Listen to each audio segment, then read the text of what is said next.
Welcome, guys. I'm Steve Richards with the CEO Nation. Glad to have you guys back for another weekly session here where I break down training to help you as a CEO in your business or help you transform into a CEO in your business.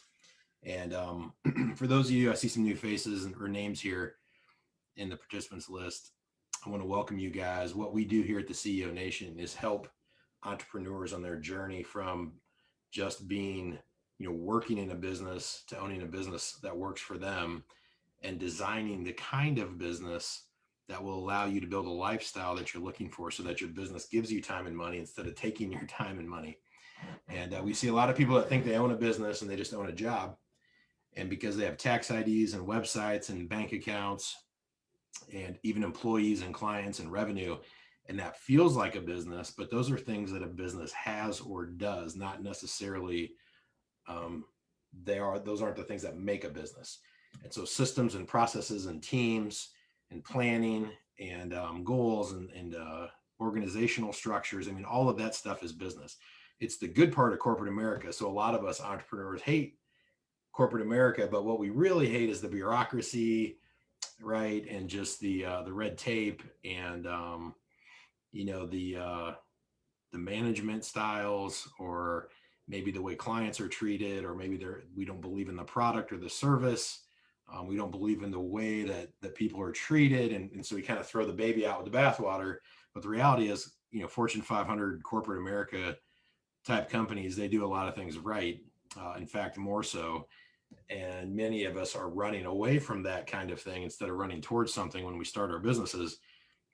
And that leads us to not setting up some of the proper foundations. So in these calls on Monday, these Zooms on Mondays, I'm breaking down different training topics to help you on your journey from hustling entrepreneur to business owning CEO. We also have a podcast called the CEO Nation. There's a Facebook group called the CEO Nation as well. You can access all of that. I'm going to drop it here in a minute. I'll drop it in the links. But there's a one website you can go to, a link tree. It's theceonation.com/links, LINKS, theceonation.com/links. And if you go to that site, I'll post it here in the chat in a second. You can get links to our Facebook group and the podcast and our KPI guide. If you haven't gotten that, it's a free training that we give out. It's a 25-minute video training with downloadable assignments to help you figure out what numbers in your business matter, so you can start tracking the key process indicators in your business, which is the fundamental thing that begins the whole process of creating a business that you can scale, is having your KPIs figured out. So with all that, I'm going to get started. Oh yeah, I want to say one other thing. So for those of you that are new to the Zoom, if you found your way on here and you didn't know about the Facebook group, this is being piped into the Facebook group right now. So there's a replay there. So if you want to catch anything, you want to watch the replay, it's in the Facebook group, the CEO Nation. And if you're watching this in the CEO Nation and you don't know how to get onto it live so that you can ask questions and connect with me and be here live, there's different links just look for different posts on this group with the link, or go to theceonation.com/links. All right. With that being said, I want it to be interactive. And so for some of you guys that are new, feel free to use the Q&A or chat as we go to shoot questions. It's just going to go directly to me, and I'll watch that stuff, and I want to answer questions as we go. Or if you want to give me like an amen or something to something I'm saying, I like the feedback while we're cranking through. I will make sure that I'm done after about 30 or 45 minutes max. I'll cut over and I'll leave time for Q&A, and that's for anything I can help with. This is free coaching, Q&A, any aspect of your business I can help with, whether it's partnerships, marketing, sales, revenue, finance, having problems, hiring, firing, core values, revenue, lead gen, sales conversion, whatever, anything personal development, anything I can do to help you in your business. That's why I make this time to be here every Monday, is just to connect and help you guys make moves in your business towards becoming a CEO, but also just answering questions you got. So, all right, with that, I want to get started on today's topic. We're going to be talking about investing in your business and when is the right time to invest and how to best invest. Hold on, I got to adjust my screen, guys. Hold on a second.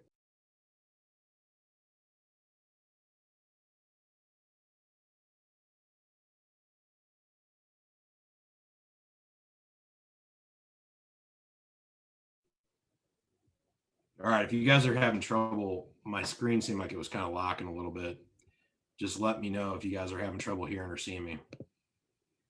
And while I'm taking this little admin-ish break, I'm going to type in.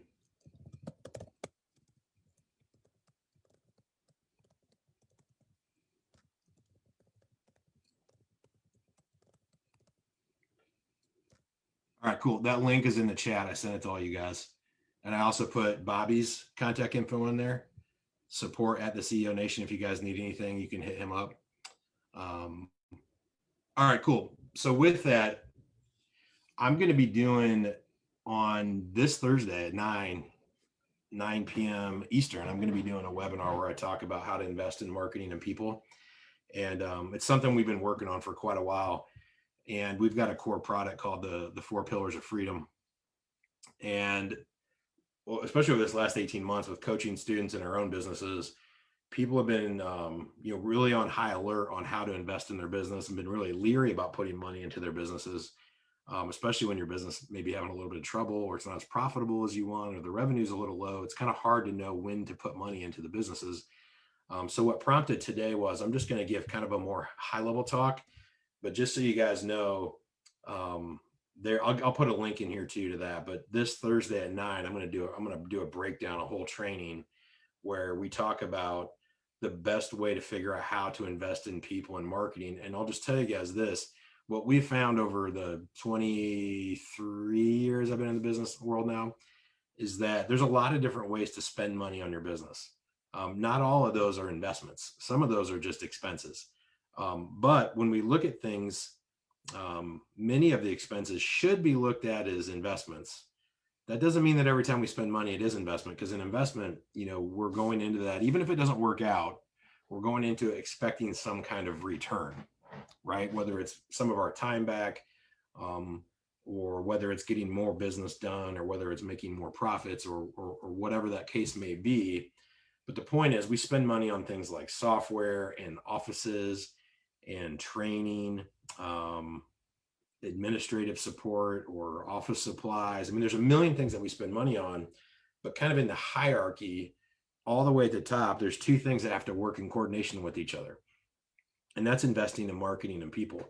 Now, in the beginning of a business, I do believe, and I've seen it and I've gone through it myself, you can go from being straight up hustling to make some money to investing in marketing to be more effective and get some more done. But it's a pretty short-lived game where if you figure out how to make money in some kind of hustle, right? Because that's how all these things start out, is like we learn some concepts and then we go try it. And once it works, there is a period of time in most businesses, not all, and some can go longer than others, but pretty quickly, once we start to invest in marketing, if that works, very quickly thereafter, we'll have to invest in people.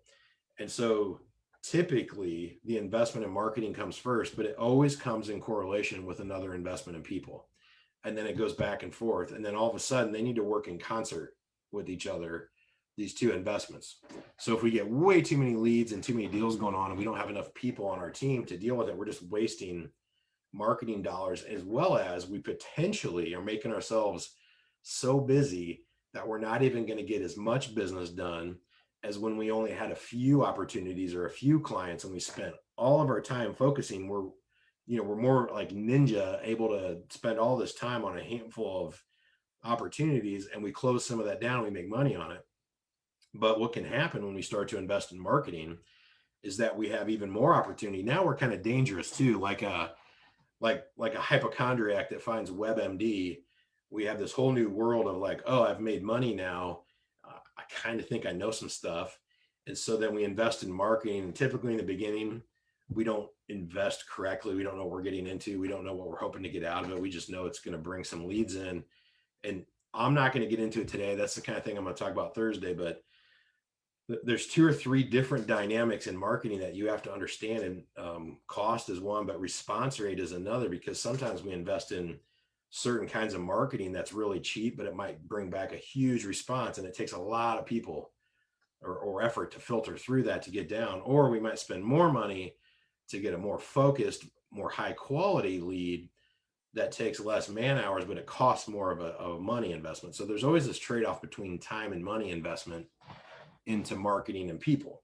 And so we can hire cheaper people, but they can't do as much for us. They don't have as high of a ceiling, or they take way more of our time to help train them versus we might go out and find somebody that's very expensive that we're not really sure how we can afford it, but they already know how to do our business, maybe sometimes even better than us.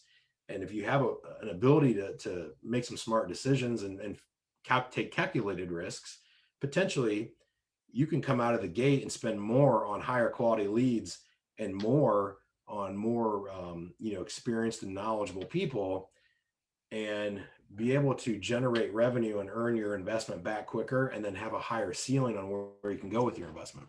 Now, that's not what most of us do. And I'm not suggesting that you go out and spend all the money or borrow all the money you have to go hire high caliber people and to buy the most expensive leads. I'm just giving you guys some food for thought here, that what most of us do is we kind of do some cheap stuff and we shotgun it out, especially in marketing. And then we hire like our sister's cousin's boyfriend who's out of work, who will come work for cheap because we're not sure we can afford it and we don't really know what we need. And they may or may not help us. And somewhere in there, a lot of us bumble our way through finding a little bit more deal flow. So if we were doing a certain amount of revenue on our own, and then we get a pile of marketing going, if we're diligent and lucky, right? And we bring some people on who aren't a great fit, but they at least help us get a little bit more, a little bit more done. And we can kind of coerce that into getting some more business. Maybe we'll get to the point where now we can spend a little bit more money being more effective with teams and marketing. Now, the interesting thing is, within this initial investment, even if the marketing isn't that great quality and the people we hire aren't even the right people, regardless of that, if we go into it expecting a certain thing, right? Planning exactly, like, I hope I'm going to get this kind of response, and I hope my employee is going to do this kind of work. Well, if we take a little bit of time, and this is the first thing I want you guys to really think about, even if the investment, seems to quote fail, if you go into it with a proactive, intentional manner of documenting what you expect to happen in the marketing and what you expect to happen with these people working for you, and then track what really happens, so your goal versus your actual, even if those experiments, again, quote, fail, you will learn so much that you can be more effective the next time you go through it. Now, the tough part is you got to weather the storm, because if you blow all your money and you can't, pull back up and spend more money and keep things rolling, you might go out of business. But I would suggest that for most of you guys who are hustling and figuring out how to bring money in, just be very conscious of continuing to do whatever it is, that hustle that's bringing the money in. You got to figure out how to start testing marketing and trying out people in different positions, while you don't lose the mojo of what was making the bell ring, what was making the cash register, sing with bringing cash in. That's the hard part, is that when we invest in some marketing and people, we kind of want to pull back as business owners, especially if you're like me. I'm constantly looking at trying to get out of the day-to-day, or never be in the day-to-day of a business. Now, I look at it a little differently, but there's this magic that happens when you as the entrepreneur can do revenue generating activities. So you got to be careful not to let those slip.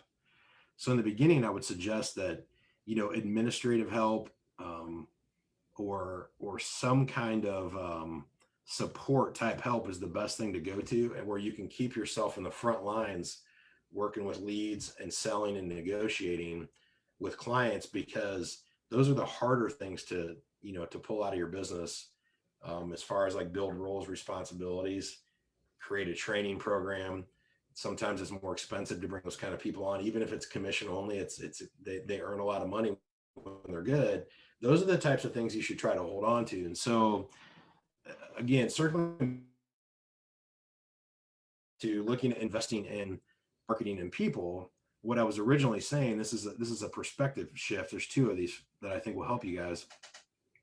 Number one is, realize the software you're buying, if you don't have deals to plug into it and you don't have a team to log in and do anything, that's a waste of money potentially, right? The administrative support that comes on, if you're not closing deals, what are they going to do? Or building a website, or business cards, or having an office space, right? And there's all these things that you can invest in, or even training, right? Like, you go out, invest in training, And if you don't have the ability to put time towards that, or what you learn, teach that to somebody to go do that for you, or pay for the marketing to bring the kind of leads into your business to do whatever you were trained to do to monetize that, again, those might be wasted time and money. And so in the beginning, I would tell you, focusing on understanding your business model is always the most important thing in the beginning. Figuring out what steps have to occur from reaching out into the world, understanding who your potential clients are, pulling them in, qualifying them to make sure that they're actually, looking for the kind of value that you provide and they might work as a client, then selling them on becoming a client, and then fulfilling whatever service or good, delivering the good, fulfilling the service, whatever it is in your business model. I would really focus on understanding those things, because when that model is in place, which is, by the way, I started this talking about what a real business is. That's a real business, is understanding the steps it takes to go out and find a prospect and turn that into cash in your bank account. There's going to be 5 to 50 steps in between, depending on, what business you're in. And knowing the nuance between those and starting to learn how to systematize or create processes, or look for potential issues that pop up so that you can create, better processes to say, hey, when we do this part of our business model, sometimes these 2 or 3 things happen and they mess things up. Well, what causes those, or what allows those things? And we figure that out and we put it in the process to look for those issues ahead of time, right? And so as we're doing that kind of thing, we're solidifying our understanding of our model. And once you have that in place, it's way, way easier to go out and invest in the people and invest in the marketing, because we know what kind of lead is best to work through our process, right? So we can more effectively invest in marketing. And we also know what needs to happen to turn that lead all the way through the life cycle into money. Then when we understand our business model, we also know how long things take and what things have to get done and what order they have to get done in which. And if you haven't mapped out your business like this, I would highly suggest you do it. And if you're like, man, I'm all over the place, I don't have anything near what you're talking about with processes and steps. If you don't have our KPI guide, go to that links, that the ceonation.com/links, and click on the one to get the KPI guide, or you can go to the ceonation.com. It says get started. There's a link. You got to watch that training because it'll help you. It's free, by the way.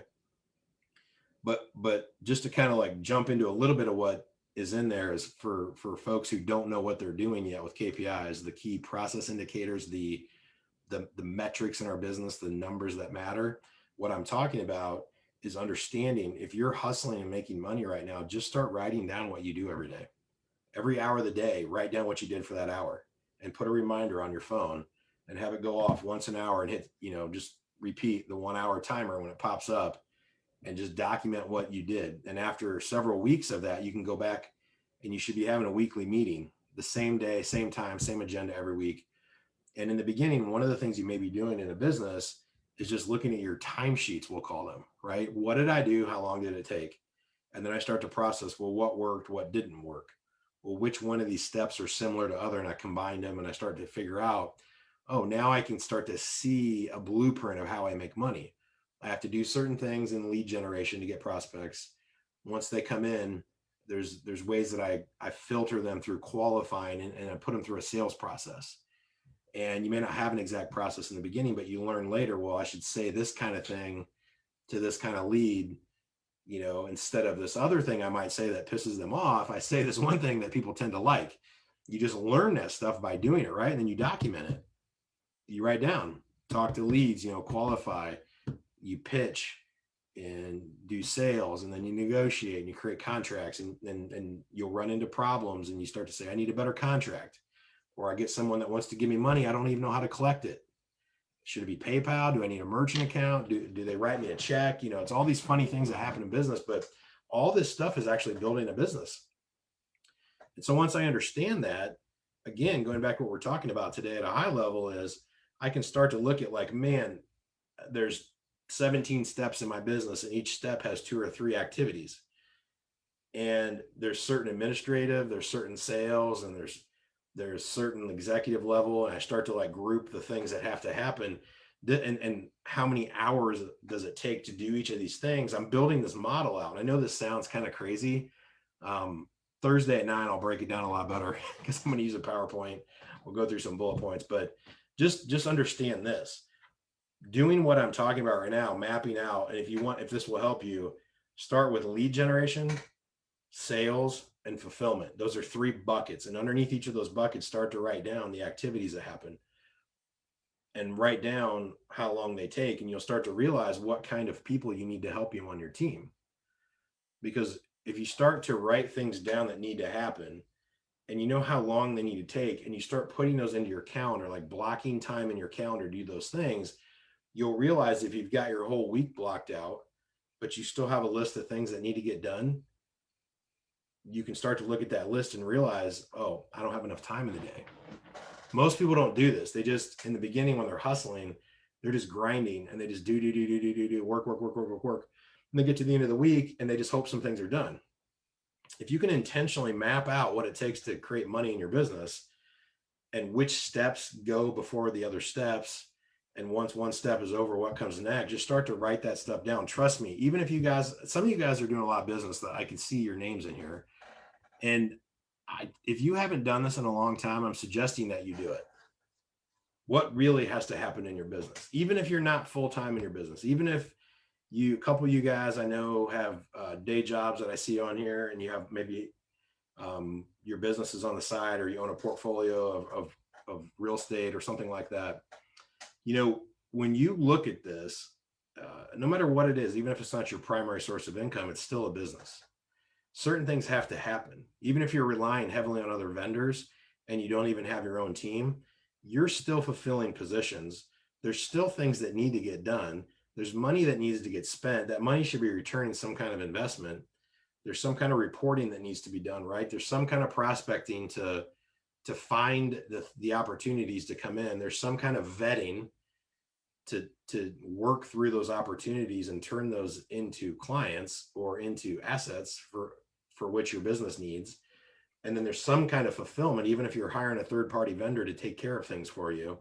The bottom line is you have to understand these process steps and how long do things take and what happens and what does it cost and what does it return and what is the profitability. All that can be matched up to like what I want out of my business, and how do I reverse engineer that back to where I am, and I can start to create a plan and say, this is how much money I want to make. And these are the things that have to get done in my business. Later, we can talk about what you like to do and what you're good at and all these other things. And I've talked about that several times on other Mondays.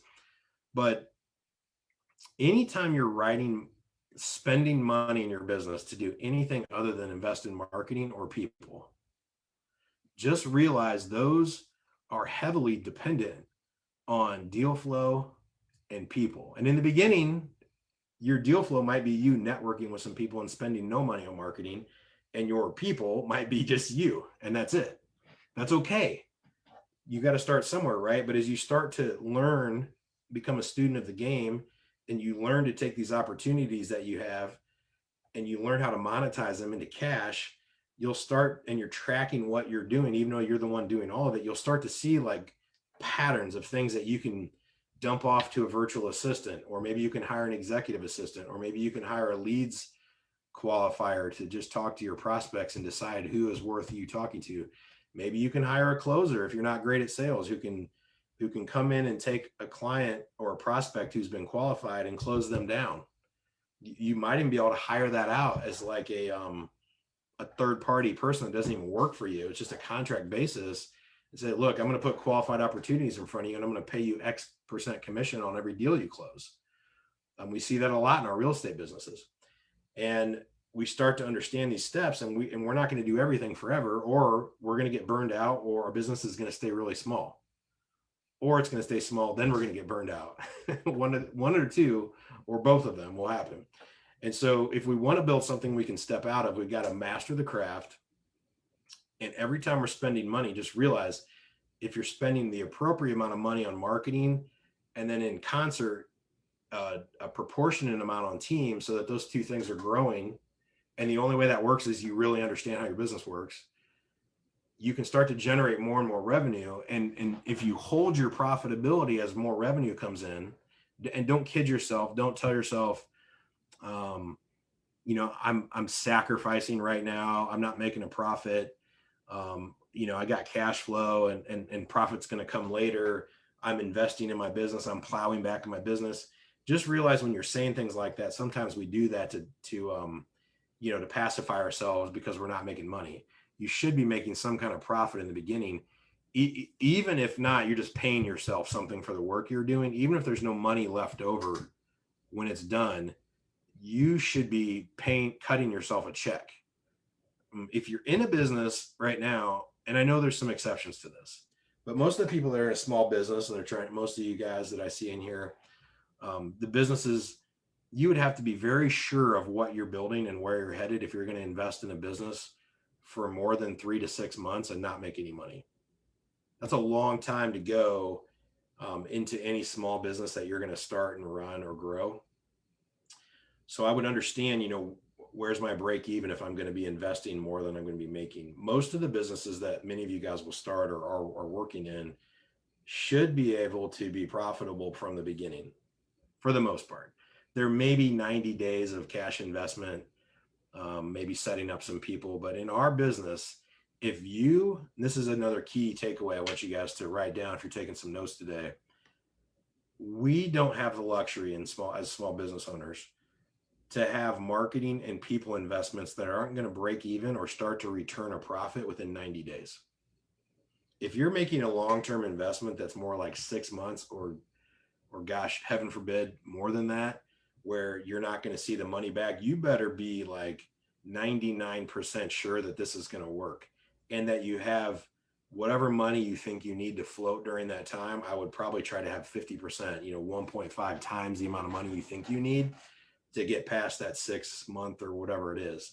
So anytime you're investing in marketing and people, a great rule of thumb when you're under $1 million in business, in net revenue, by the way, you should be looking to see some kind of return within 90 days. So if I pay for a vendor, if I hire a new employee, if I do a marketing campaign that I'm testing, if I make some kind of investment, I should be able to see that break even, hopefully in that 90-day period. So a good employee may come on and have 30 days of training, have another 30 days of ramp up.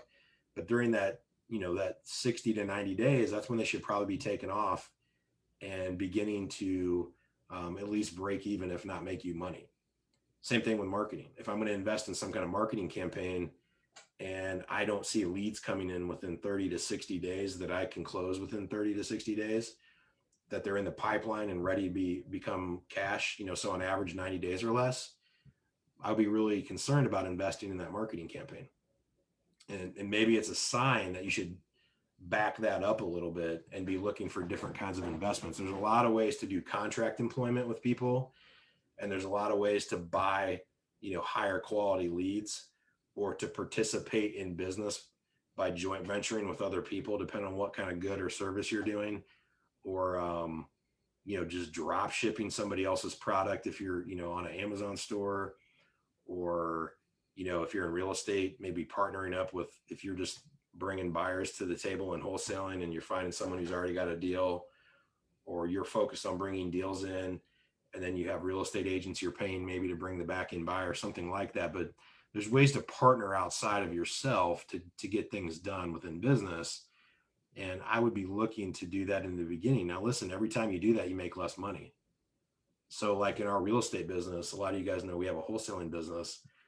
Whenever we joint venture, like co-wholesale, whenever we partner up with another wholesaler to get a deal done, we make way less money.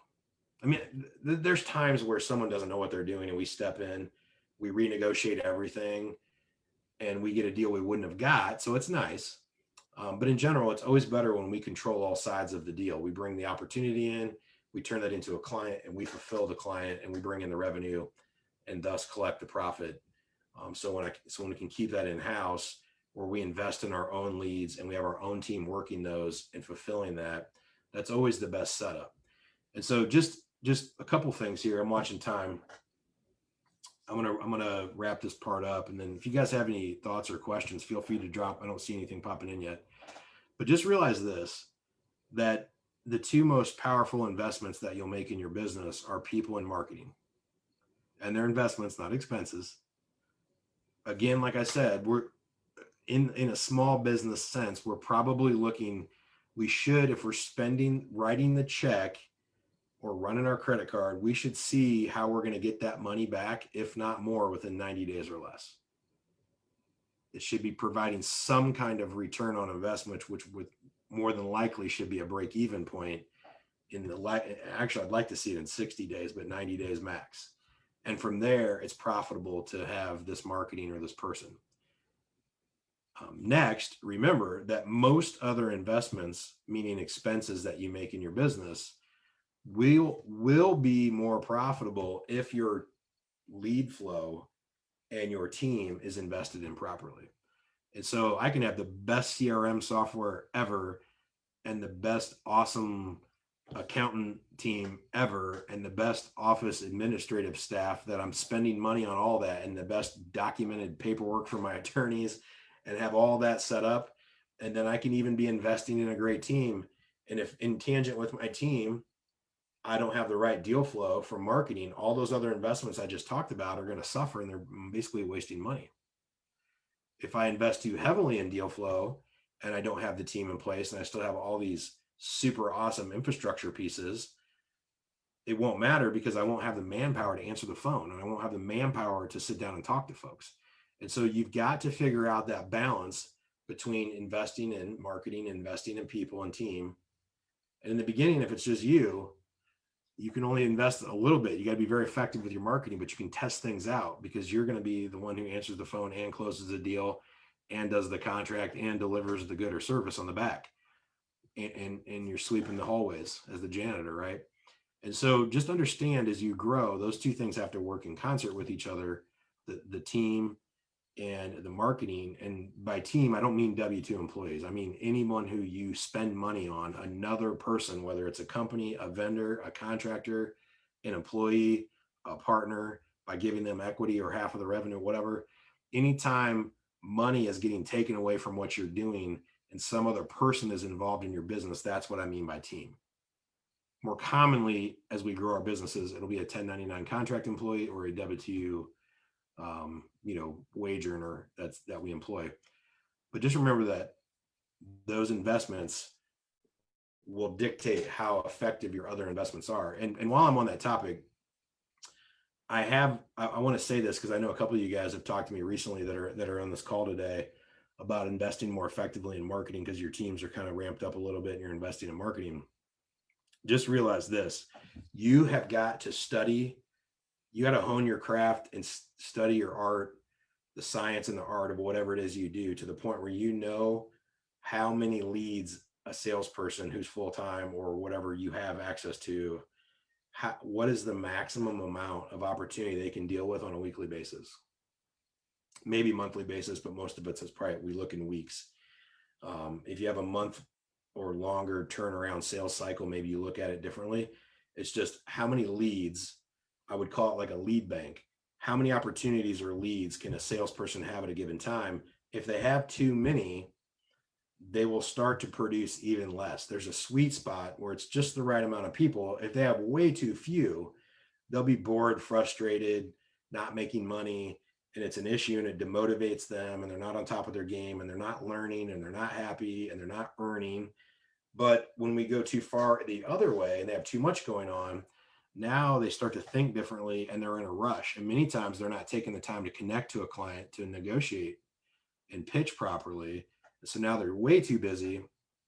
There's a law of diminishing returns. So when they're in the sweet spot, they can usually close a certain amount of business, and whatever they earn for the bottom line, should be, you guys should be on the same page to where when they're producing correctly, you're happy with their output and they're happy with their pay and their workload. So I would be looking for most employees to be making a 3 to 5 times return on them. So I'm spending 30 grand a year, $2,500 a month on an admin. I'm going to be looking for a 3 to 5 times return. That's a $90,000 to $150,000 bottom line hit. So if I bring an admin on to start to offload some of the work, I want to see 100 grand, give or take, 20 grand of gross growth on my bottom line, because that admin is now on our team, allowing however it trickles out us to have more opportunities and close more deals because we have more time to spend on non-administrative things. If I bring a salesperson on, I'm definitely looking for 3 to 5, and sometimes it can be 5 to 10 times return.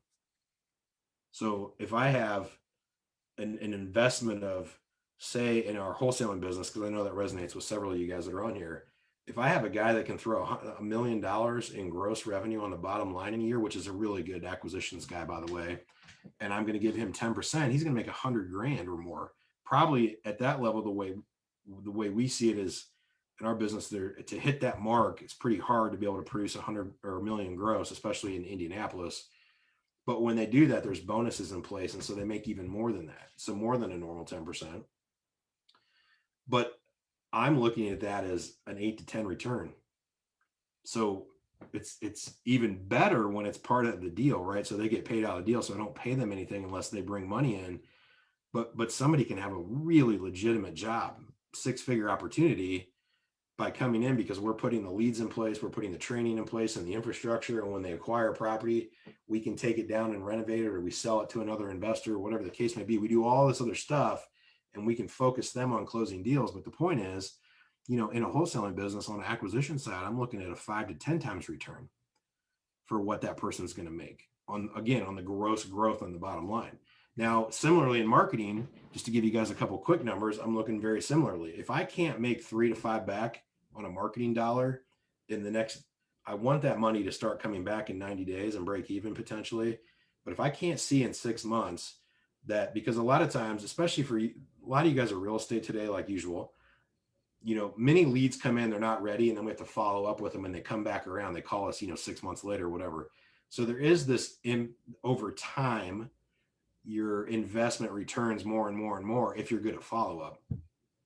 But my point being, if I put $1 into marketing, I'm looking in the next 3 to 6 months, I better get $3 to $5 back, or potentially I should be considering not investing in that marketing because it's not high enough quality, or my team isn't strong enough to convert. I don't have my business model figured out. I don't have my team in place. And so I'm spending money on marketing that I can't properly, squeeze the juice out of. And so we're always looking for ways, if we can, over the period of time, because the investment goes up and down, but if I can get at least $6 back for every marketing dollar I spend, I'm happy. Now, currently, it's a weird, in the real estate business it's weird, but we have 2 different marketing channels that are turning double digits back, over 10 to 1. We have had some weird deals where they're big, but the reality is that's just the market we're in. It's a weird market. And so we've got to track all this information. So I'm getting a little off subject because I didn't really want to talk about the return particularly. I just wanted to talk about the concepts today that you need to understand. There needs to be a return, not specifically what that return is, but I would not be spending money in marketing or with hiring people unless I knew that I could mesh those things together and I can effectively get a certain amount of qualified leads back for the marketing spend.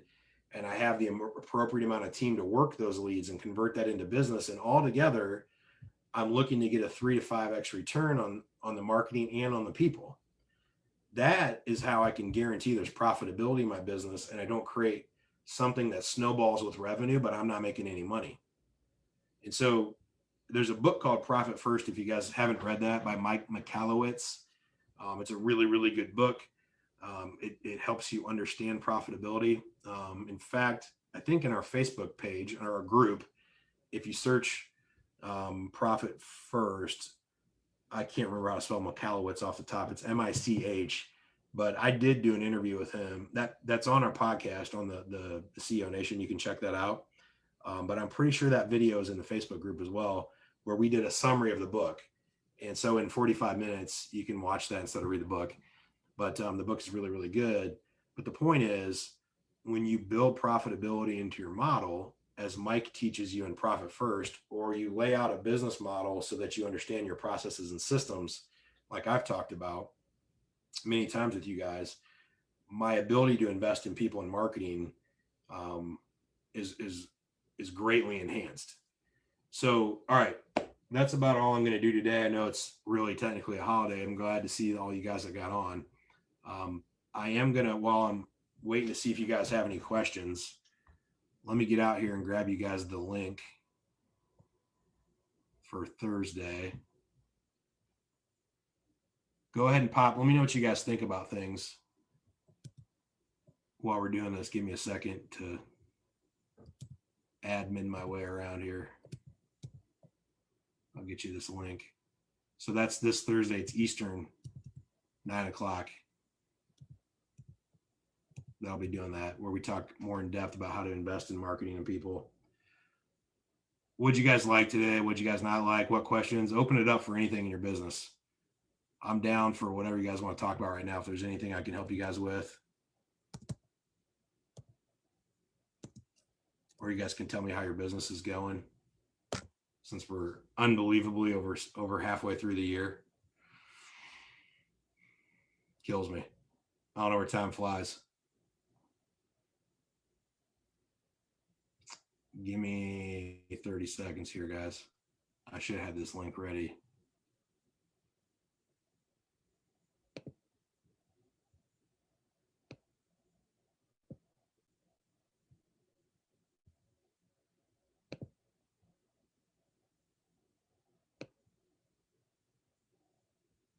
All right. There we go. All right. I'm putting in the chat right now. There's registration for the Zoom. You guys got Bobby's support at the CEO Nation. You guys also have the ceonation.com/links. See, I got a couple questions.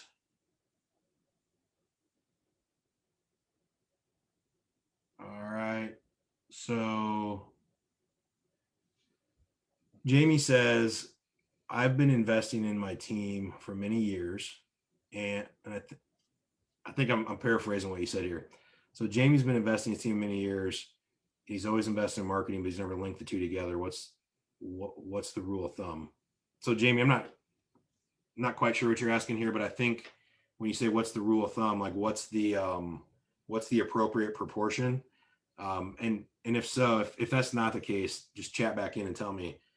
I can't give you one. There is no guaranteed rule of thumb. That's why you've got to master your business, and you got to say, look, there's a certain amount of tasks in a certain order that have to get done. And those things to be done right, take a certain amount of time, and they take a certain personality and brain makeup, which many of you guys on here are Team Architects clients, our company that does the assessments to help you hire.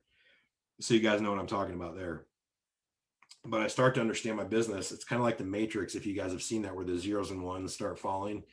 But I start to see my business differently, and I'm like, oh, there's 17 steps, and underneath each step there's 3 or 4 activities, and I need someone who's assertive and extroverted on these, and I need someone who's a rule following, structured, accommodating, high communicator on these, and I start to understand these these personality traits, and I'm grouping up these groups of activities that need to happen underneath each of the steps. And then I start to realize, well, there's a couple dynamics. One is, how much money can I make doing the business I'm making? If it's not a sustainable business, that could be the case. But you've just got to understand that.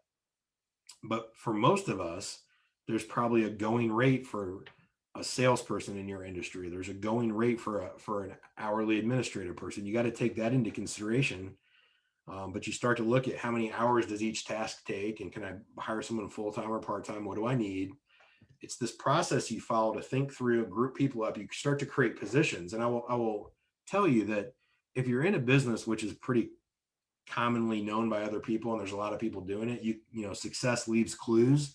So you can look at how other people structure their business. There's probably plenty of people online talking about how to structure whatever kind of business you guys have. And especially you, Jamie, I don't know what you do. We haven't met yet, but anyway, once you start to understand that, just realize you can create whatever jobs you want. You don't have to have the standard, off the shelf type of positions. You need to understand whatever your business needs. There's some kind of marketing, there's some kind of sales, there's some kind of fulfillment, there's administration, there's finance, there's accounting. There's these things that have to happen. You just have to start writing those things down and understand how much and how long that, how much of each thing and how long do they take, and what kind of skill set does a person need to be good at that. And it may, in the beginning, it may be you and you suck at half the stuff you got to do, and you may have to work 80 hours a week. But if you start to map it on the wall, right, and you build out, like, here's all these steps and the personality traits, and here's the money we're generating, there is a math equation that can come out of this to understand I'm willing to invest a certain amount of money into my team because I know with a team I can do a certain amount of business and I know what my profitability is. If you don't know what your profitability is, or you don't know what your model is to generate money, you shouldn't be investing in marketing a team yet. You should be investing in learning your business model. That should go first. We always invest in ourselves first to learn a business model that hopefully is profitable, consistent, repeatable, right? And then we start to invest in a little bit of marketing and a little bit of team to kind of get it off the ground. And then from there on, it's team, marketing, more marketing. You have to hire a team to support it. As the team gels and becomes productive and efficient, effective, you can invest in marketing a little more because you know how to plug more people in. And so it's this thing that ratchets up, and that's what allows you to scale a business. You can't scale a business by just cramming more leads in the door and just working harder.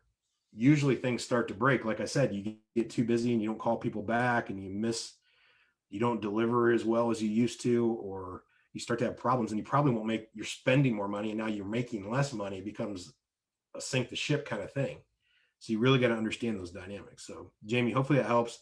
Like I said, at a minimum, the rule of thumb is in most businesses, I'm looking for 3 to 5x back. So if I'm going to invest in some kind of marketing or person in the next 90 days, give or take, I want to see how I'm breaking even and heading towards a 3 to 5x gross growth on my bottom line. So if I invest in $100,000 in a sales guy, I'm looking for, at least $300,000 to $500,000 gross bottom line growth, if not maybe $1 million, 10 times. To get more than that is crazy, not normal. If you can do it, great. And so if you're thinking about an administrative person, maybe it's a $12 an hour for 20 hours a week, part-time. Just do the math, and then you start to write down what are the activities they're going to do, and whoever those activities that's coming off their plate, what is that person with their newfound time, what are they going to do, which might free someone else up, and then what are they going to do? And you take the step until you get to the point where you can see where the impact on the bottom line, which is usually in some kind of sales or delivery, a revenue generating activity. So it's just an exercise in understanding the dominoes. If I invest here, how does that roll up to where it's going to create an impact on the bottom line? So hopefully that helps, Jamie. All right, cool.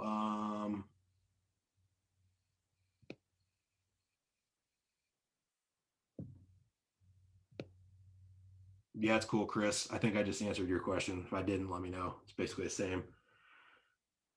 Aaron said, thanks for dropping knowledge. Cool. I think he already left. All right, guys. Anybody got anything else they want to jump in? Any questions, thoughts?